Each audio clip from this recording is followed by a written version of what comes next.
Les brûlures constituent une urgence médicale de haute complexité, compromettant non seulement l'intégrité cutanée, mais aussi les fonctions vitales, lorsque leur étendue ou leur profondeur dépasse la capacité de réponse physiologique. Elles résultent d'une exposition à des agents thermiques, électriques, chimiques ou radiatifs, provoquant des lésions allant de la surface cutanée à la destruction tissulaire étendue, avec des risques de choc, de défaillance multiviscérale et de décès. La réponse inflammatoire systémique associée et la perte hydrique massive font du patient brûlé un cas critique nécessitant une intervention immédiate, structurée et fondée sur des critères scientifiques. La prise en charge initiale suit une séquence prioritaire visant à préserver la vie. Sécuriser les voies respiratoires en cas de risque de lésion inhalatoire, assurer une oxygénation adéquate, stabiliser la circulation par une fluidothérapie protocolisée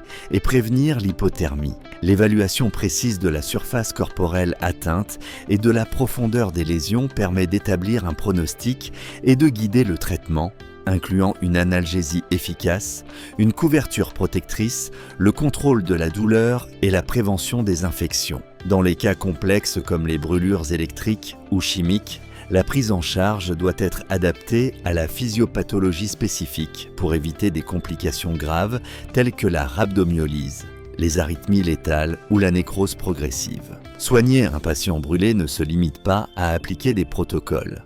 C'est comprendre la biologie complexe du traumatisme thermique et anticiper la cascade de complications métaboliques, respiratoires et hémodynamiques. Décider une intubation précoce, en cas de menace des voies aériennes, initier une réanimation liquidienne précise pour prévenir le choc thermique ou détecter une lésion par inhalation avant un collapsus respiratoire exige un jugement expert et une discipline clinique. L'excellence dans la prise en charge des brûlés découle de la combinaison entre précision technique, leadership en situation critique et engagement envers la récupération fonctionnelle et la dignité du patient.